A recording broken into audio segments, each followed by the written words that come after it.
I have always been the other daughter, the one who didn't require constant attention, while my younger sister Sarah struggled with asthma. Meanwhile, I fought my own battle with disability in our home, where each day felt like the one before, but my place in this life remained somewhere on the periphery, beyond my parents' focus, which was entirely on her. My role was simply to be strong, independent, and not burden them with extra problems. Every morning began the same way. Mom would rush to Sarah's room to check her breathing, while I, as always, quietly got ready for school. I knew my lunch would consist of whatever I could make myself, usually a sandwich and an apple. Sarah, on the other hand, had specially prepared meals full of vitamins and foods she could eat considering her condition. Mom would constantly repeat her concern. "Sarah, darling, how are you feeling today? Let me check your temperature. Don't forget your inhaler. Do you want me to call the doctor?" Her voice full of worry, as always. This was the ritual I observed from the door, already dressed and ready to leave. Mom, not noticing me, continued her care for Sarah as if that was her only responsibility. Dad, also absorbed in work, tried to prevent any medical debts for Sarah, and when he was home, his attention always turned to her.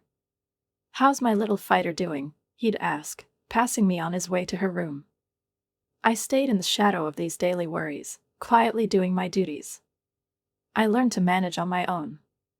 I did my homework without help, packed my things for school trips, dealt with my teenage problems without turning to anyone for support.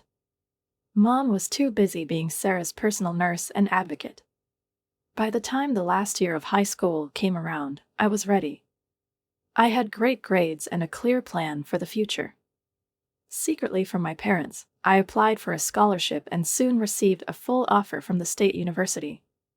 The joy of this moment was instant, and I rushed to share the news with my parents.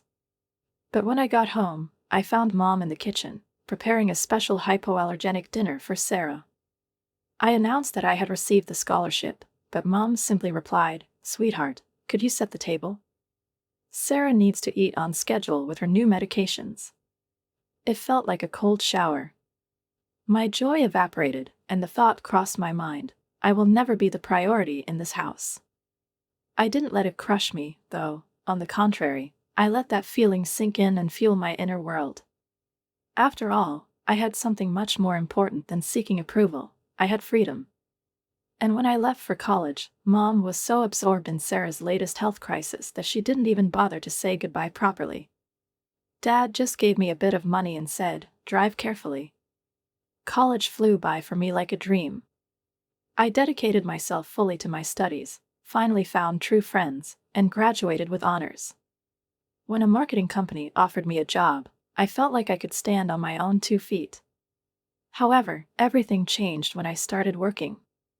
The first few months at the company passed without much excitement, but after 6 months, I received the first call from Mom. She spoke to me in a sickeningly sweet tone I had never heard directed at me before. "Ricarda, darling, your father and I are in a tough spot. Sarah needs new treatment, and with the medical bills, we can't keep going. How much do you need?" "Oh, just 2,000. We'll definitely pay you back next month." My reply was cold but firm. Yes, of course. They never paid me back, not for that loan nor the next, and yet I didn't care. For the first time in my life, I felt like I now had something they needed. And that feeling, strangely and unexpectedly, brought me satisfaction. Then I met Durant. He was like a ray of light in my life, full of gray shadows and hidden anxieties. His laughter was contagious, and his outlook always found the bright side, even when the world seemed full of darkness. We met at work, and although at first, our relationship didn't seem serious, I soon realized he was the one I had been missing. We dated for a year before he proposed right there in the break room, with a ring hidden in a cup of coffee. He knew I loved his coffee, and it seemed like he decided it would be the perfect moment for such an important step. I looked at the ring, unable to believe my eyes, and he smiled and said, "Will you be mine forever?" I couldn't answer immediately, not from surprise, but from emotion. He became my world. When we told our parents about our engagement, Mom's reaction was predictable. She immediately started talking about Sarah's health. "Oh, but Sarah is having health problems right now. We might not be able to. She didn't finish the sentence, but I knew what she meant. Family would once again come first. Of course, we didn't ask for any help. I firmly stated that we would manage on our own. And we did. We had a small but perfect wedding, inviting only our closest friends. Durant and I paid for everything ourselves, without any outside help. Our honeymoon was modest but magical. We spent it on a beach, with no worries or problems, just the two of us and boundless joy. 2 years later, after working hard and saving every penny, we had enough to buy a small apartment. 3 years later, we had fully paid off the debt, and a new chapter began in our lives.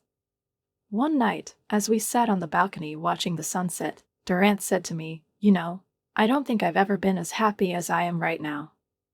With you, with Wanda. We're building not just a home, but our family."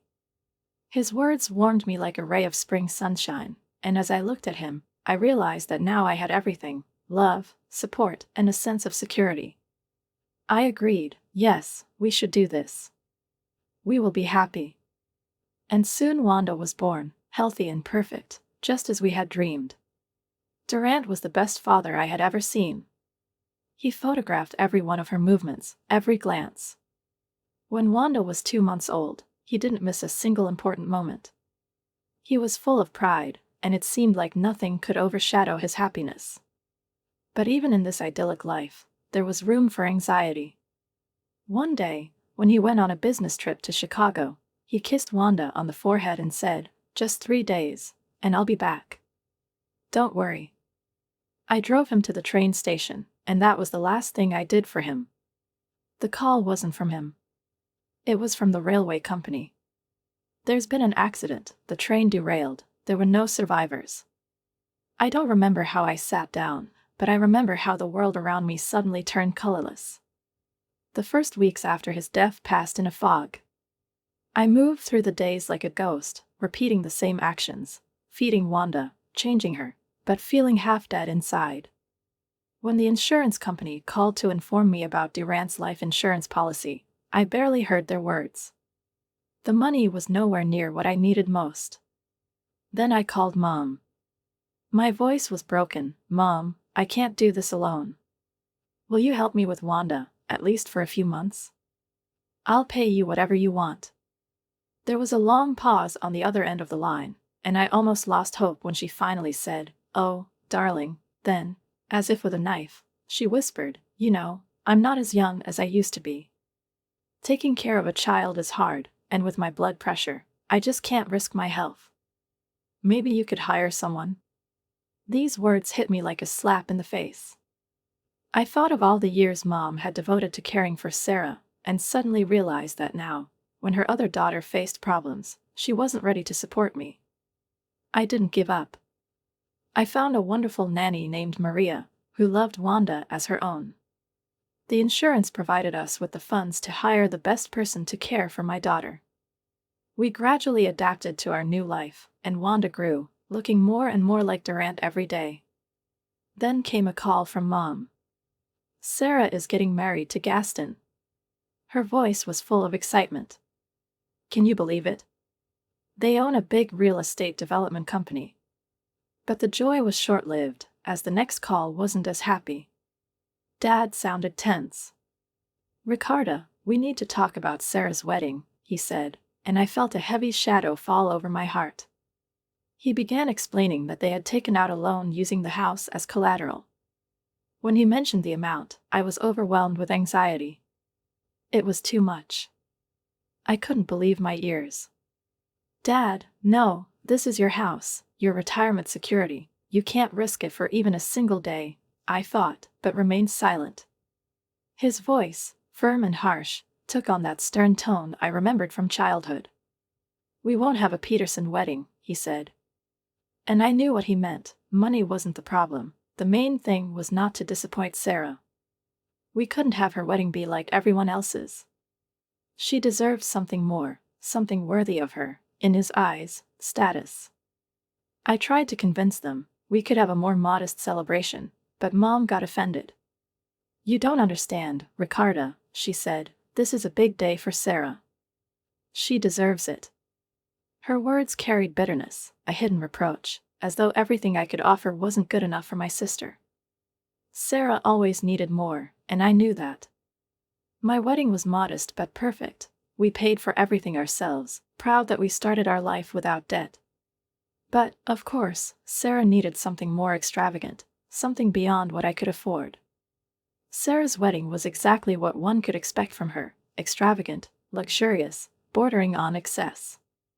According to Mom, it was absolutely the perfect wedding. She had dreamed of it as her own great moment. And when Sarah moved with Gaston to Boston, the suddenly ideal daughter of my parents stopped being so perfect. Mom called me often, telling me that Sarah wasn't answering their calls, that she didn't even help with the loan payments. Can you believe she didn't even call to help? Mom cried into the phone. I held back from saying, "I told you so," and instead said, "That must be hard, Mom." With each passing day, my parents called more often, but not just for money. They wanted to see Wanda, to spend time with her. I was glad they started paying more attention to us, to my daughter. It reminded me that, despite all the disagreements, we could still be a real family. We started having Sunday dinners, began remembering my birthday, which hadn't happened in many years. I started helping them, paying bills here and there, buying groceries, and when their 35th wedding anniversary came up, I decided to surprise them with a vacation for 2 to Florida and a new car for Dad. "You're such a good daughter, Ricarda," Mom said, hugging me. It was the first time in many years she did that. But then Dad became seriously ill. Something with his heart, and it robbed him of the ability to work. Months passed, and one evening they asked me to come over after Wanda went to bed. "We're going to lose the house," Dad said, and I felt his voice grow weak and desperate. Without my help, they wouldn't survive. Mom couldn't hide her fear, crying into the phone, "We don't know what to do, Ricarda, we're behind on payments." At that moment, I realized this wasn't just a request, it was a cry for help. I thought about my apartment, my independence, the life I had built for myself and Wanda, and was filled with doubts.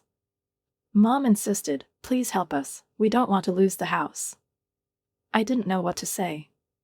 On the one hand, I felt a sense of responsibility toward my parents. On the other, I didn't want to lose what I had. Mom suddenly suggested that we could move in with them. "You could help with Wanda after school, and you could help with some of the payments." Dad, with downcast eyes, added, "It's only an hour's drive to work, Ricarda." I saw real fear in his eyes, fear for their house, fear for the future. And I knew they were right. Wanda would be happy if Grandma and Grandpa were nearby, and maybe I could make it work. And so, a month later, we moved. I found good tenants for my apartment, a young couple who signed a 1-year lease. Vanda was ecstatic, running around the house, exploring every nook and cranny as if it were a magical castle, and I fell for laughter filled the home with warmth. I took on the loan payments and most of the household expenses. It seemed like overnight, my mother had transformed into a grandmother, something she had never been. She picked up Vanda from school, helped with her homework, and made her favorite snacks, the same ones my own grandmother used to make for me. "Vanda," she would say, taking fresh cookies out of the oven, "try this, it's your favorite filling." Vanda beamed with joy, and I tried not to think about those moments from my childhood when I would come home and find the kitchen empty, my mother busy with her own things, not paying attention to me. This change in my mother was doing her good. It seemed like Dad's health was also improving, albeit slowly. I got used to the long commute to work, convincing myself it was worth it since I saw how happy Vanda was. Every month, as I made the loan payment, I reminded myself that I was helping my parents keep their home. But deep inside, there was always that nagging feeling, a voice whispering, "How long can this last?" Every day, I wondered when the other shoe would drop. Dad recovered and went back to work, but soon I noticed that my mother began to make excuses. "I can't watch Vanda today, my back hurts, Ricarda, I'm not as young as I used to be." She complained about how hard it was to take care of a child her age. And finally, one morning, she laid it all out in the open, "I think you should hire a nanny. I can't do this anymore." I hired Karen, a sweet elderly woman who immediately bonded with Vanda. Every morning, I embarked on my hour-long commute to work, wondering why I was still living in my parents' house when I had a lovely apartment on the other side of town. But every time I mentioned moving, my mother would bake her famous apple pie, which, as she knew, Vanda absolutely adored. "Oh, but we love having you both here, don't we? We're so happy living together," she would say, and Vanda would shine, her face covered in apple filling. Meanwhile, I suppressed my disappointment. This went on for months, then years. 2 years passed, and one evening, after Vanda had gone to bed, my parents sat me down. My mother started, her eyes already teary. "We still have 2 years until Sarah's wedding," she said, as if she hoped that somehow softened what they were about to ask. Dad jumped in, adding, "We know we're asking a lot, but could you stay until this loan is paid off? We're so close to being free of it." I thought about the exhausting commutes, how it felt like my life had been put on pause. But I also thought about how happy Vanda was when she talked about living with Grandma and Grandpa. I realized that being with them was important for her. So I said, "1 more year." I called my tenants and extended the lease. And then came the day that changed everything. I arrived home after another long day at work, and there stood Sarah, heavily pregnant. "Step away from the door, Mom," she shouted from inside. "You'll catch your death in this draft." Sarah grinned at me, stepping aside. Well, look who's here." It was like stepping back in time. Mom fluttered around Sarah like a worried hen, adjusting pillows, checking her temperature, asking if she needed anything. "I made your favorite dinner, Sarah," she said, "and there was herbal tea for the baby." But then, Sarah dropped the bomb. "I've decided to give birth here," she announced, "so you and Dad can help with the newborn." Mom's face lit up like a Christmas tree. "Of course, we'll help with everything," she said, her joy barely contained. I sat at the table, my fork frozen halfway to my mouth. The memories hit me like a physical blow. In that moment, I realized that my peace, my independence, everything I had worked for over the years, might be at risk again. I had been alone with 3-month-old Vanda, desperately calling out for my mom after Durant's death. Tears seemed to flow from her like water from an overturned vessel. She couldn't understand why everything had changed so suddenly, why her beloved aunt had disappeared, and why Grandma had become someone else. I couldn't risk my health taking care of a child, Ricarda. That inner voice, long suppressed, started demanding attention again. I looked at my mother and saw her in a light I was not ready to see. I saw not the person who had always been there, but a stranger, the one who, despite her role, remained deeply selfish, entangled in her own needs. I realized that nothing had changed, and it never would. Sarah would always be the one who needed them, and I would always be the one who had to understand, the one who would endure. In the following 2 weeks, I watched as the whole scene repeated, but now in painful, excruciating detail. Mom was once again caring for Sarah, bringing her breakfast in bed, scheduling doctor's appointments, filling the house with her favorite foods, never forgetting the monthly apple pie, which had become a symbol of her care. When that pie stopped showing up, when Mom stopped even trying to gather us for dinner, I knew I couldn't take it anymore. My room, Vanda's room, these were just shelters, places we returned to, but all our abandoned hopes lay there. One evening, when I overheard Mom and Sarah discussing plans for the nursery, including my and Vanda's rooms, I couldn't stay silent anymore. I couldn't pretend none of this was happening. I walked into the living room where everyone had gathered and, holding back my fury, said, "So, this is it. You're just going to pretend the last few years never happened?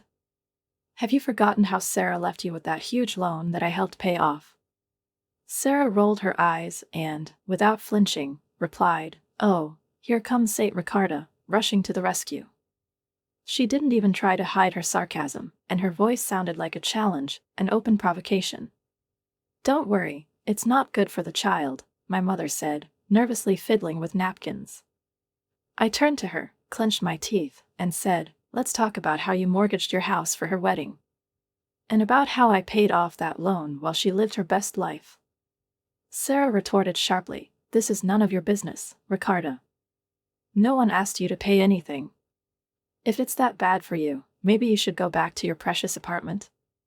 I didn't know what to say, as those words hit me like a whip. But what shocked me even more was my mother's intervention. She practically pushed me toward the door. Aren't you going to run to the store we made? There are a few things, Ricardo.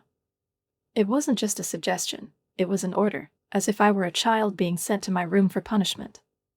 I grabbed the shopping list, almost like the youngest daughter with no right to an opinion. Maybe fresh air would help me clear my mind. I left but came back 20 minutes later. With groceries in hand, my mother opened the door, and behind her, there was a scene that took my breath away. Vanda was sitting on the porch, surrounded by hastily packed bags and boxes. All our things, everything we owned, had been thrown out onto the street. My mother was sobbing, ran up to me, and, choking on her tears, said, "Aunt Sarah yelled at me. She said we need to leave." Vanda was crying, and it hurt so much that I could barely hold back my tears. I had no strength left, but something inside snapped. I stormed into the house like a storm, unable to contain my anger, and screamed, "How dare you? How dare you treat my daughter like this?" My mother flinched, her eyes filling with tears. Dad, standing up from the table, tried to intervene, but I didn't listen. "I won't calm down. I've watched you help Sarah when Durant died, and I needed help with Vanda. You couldn't be bothered, but Sarah snapped her fingers, and you jumped. I paid your bills, your loan, helped save your house, and this is how you repay me, by throwing my child out." Mom seemed to want to say something, but she fell silent. Dad stood for a moment but couldn't find the words either. And then she began, "No, you listen. I've spent my whole life being responsible, reliable. I was always the one who had to understand when Sarah needed something. I gave you everything, and you only gave me crumbs of attention when Sarah wasn't around to demand something." I grabbed the shopping bags and threw them. They flew across the room like meteors, scattering eggs that cracked loudly on the floor, and vegetables rolled into the corners, leaving chaos behind. My mother gasped, and Sarah smirked, her eyes gleaming like glass, burning a hole in the empty space. Dad's face turned red with anger, his voice broke through the tension like a popped balloon. "Get out," he shouted. "Get out of our house and don't ever come back. You're not our daughter." Mom added, her voice turning as cold as ice on a frozen lake, "We never want to see you again." I stood there, breathing heavily, feeling my strength drain away, watching these people who were supposed to be my family. That moment, when the words became almost tangible, when they overshadowed my mind, and the pain in my chest was so sharp that I didn't even have the strength to clench my fists. I turned and left, closing the door behind me, leaving 28 years of futile attempts to be good enough, worthy of their love, their attention. It was late outside, and the night felt unusually cautious, ready to consume me. I stood on the sidewalk, surrounded by hastily packed bags and boxes, feeling utterly lost. Vanda's small hand tightly gripped mine, her fingers holding onto me as if she were trying to keep my world from falling apart. Tears rolled down her cheeks, and it pained me to see her suffering, helpless in that moment. I took out my phone with trembling hands, trying to gather my thoughts. Our apartment had been rented out for another year, and I couldn't just throw out the tenants. That would be illegal. I had to give 3 months' notice. First, I called the nearest hotel, but there was no time to think, so I booked an Uber XL to take us with our luggage. That night, Vanda fell asleep in the hotel bed, and I sat in the dark with my laptop, trying to find temporary apartments. My heart told me that this was only temporary, that this moment wouldn't last long, but I still couldn't shake the feeling that I had to start all over again, from scratch. The next morning, I found a furnished apartment. Monthly rental, only 15 minutes from my office. It wasn't ideal, but at least it was a place to return to, even if it wasn't home. I called Lisa, my tenant, while Vanda was having breakfast in her little room. "Hi, Lisa," I said with effort, trying to stay calm. "I don't want to do this, but circumstances have changed." Lisa understood. "Of course, we'll start looking right away." Take care, Ricarda. The next 3 months were strange. We lived in an apartment that could never become home. It was like existing in a state of suspension, not exactly homeless, but not quite home either. Vanda was quieter than usual, reflecting on everything in her own way, as though the world around her was too complicated to understand. Finally, after what felt like an eternity, Lisa called and said they had found a new place. Exactly 3 months after I had been kicked out of my parents' house. Vanda and I returned to our apartment, and when I turned the key in the lock, something inside me changed. It wasn't just a return, it was a return home, to our home, our safe haven.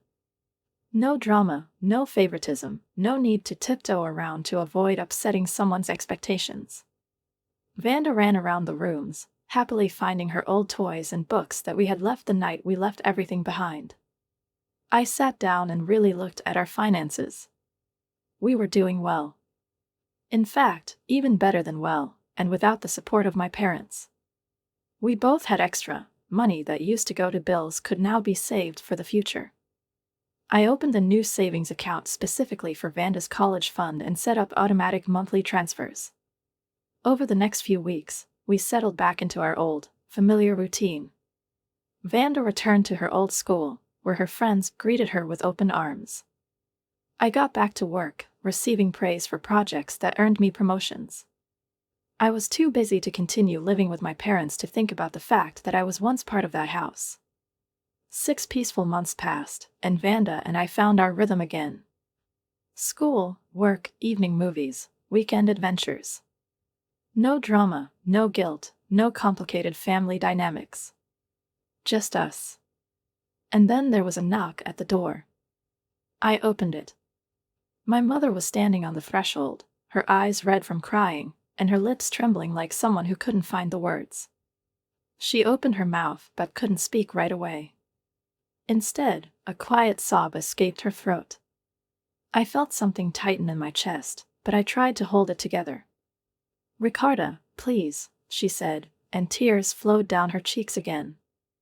I noticed how her face looked even older than the last time I saw it. My dad stood next to her, his gaze broken and dull, as if he had lost all strength. Sarah, their favorite, was gone. They told me everything as they stood in my doorway. I didn't invite them in, didn't take a single step to close the door. Sarah's husband found out about her infidelities. A DNA test revealed the child wasn't his. He divorced her and refused to take responsibility for someone else's child. Without a second thought, Sarah left the baby with my parents and disappeared. We don't know where she is. My mother was sobbing, gasping for air like it was a lifeline. "She's not answering our calls. We can't handle this alone, Ricarda," she said, choking on her sobs. "We need you to come back. Help us with the loan payments, help with the baby. I'm too old to take care of a baby." My mother added that familiar tired look I had seen so many times before, full of manipulation and threats. "Please, dear, we'll lose the house." Her voice became almost pleading, and I realized she was hoping I'd give in again. I stood there and looked at them. I looked for a long time, examining every detail, my mother's manipulative tears, my father's desperate eyes, not fully grasping the gravity of what had been done. And then, I saw everything with perfect clarity. "No," I said quietly. My mother's tears stopped abruptly, as though someone had turned off the light. Shock reflected in my father's eyes, but I was already resolute. I said, "No, I won't help you. Not this time." "How can you be so heartless?" my mother shouted, her voice echoing down the hallway. "You're your own family. We'll end up on the street, and you'll take our house. All because you're too selfish to help." I stood still, unmoving, and heard windows opening on the stairs behind the door, curious faces peeking out, trying to understand what was happening. My mother kept shouting, but my voice was calm and firm. "Let's talk about how you refused to help me when the rent died, and I had a 3-month-old baby. Let's talk about how you mortgaged your house for Sarah's wedding. Let's talk about how Sarah abandoned you with this loan, how she left her child, and now, when she's disappeared, you want me to clean up your mess again?" I looked at their faces and felt something fall inside me, something I had been hiding for so long, but now it was clearer than ever. Now it's not about me being heartless, I said. It's about you finally facing the consequences of your choices. I felt my words hit their mark and saw their faces pale. How dare you, Dad? I turned to him. No, how dare you? You created this situation with your constant favoritism. You taught Sarah that she could do anything she wanted without consequences. And now you want me to fix your mistakes again? That's not going to happen. My mother began to mutter something indistinct, but I no longer listened. I firmly said, "You're Sarah's parents. You made that clear the night you kicked my daughter out." "Please, leave," I said, and there was no hesitation in my voice. "Leave and don't come back. Forget my address, forget my phone number. Forget I exist, just like you've forgotten me all your life." I closed the door, cutting off her protests, and leaned against it, breathing heavily. Through the door, I could hear my mother continuing to scream, but her words didn't reach me. It no longer mattered. Vanda was standing in the hallway, looking at me in surprise. "Are you okay?" she asked. I walked over to her and hugged her tightly. "Yes, baby. I'm fine. I'm better than fine. I'm free." That was the last time I saw my parents. I don't know what happened to them, what became of Sarah, or her child. Sometimes Vanda asks about them, and I'm honest with her. I tell her that sometimes the healthiest thing you can do is walk away from people who cause you pain, even if they're your family. These days, our life is beautiful. Vanda is thriving at school. I love my job, and we're building the life I've always dreamed of. A life based on real love, not obligations and manipulation. Sometimes, late at night, I look at old family photos and feel a pang of sadness for what could have been. But then I look at Vanda, how she's growing strong and confident, knowing she is loved unconditionally. And I know I made the right choice.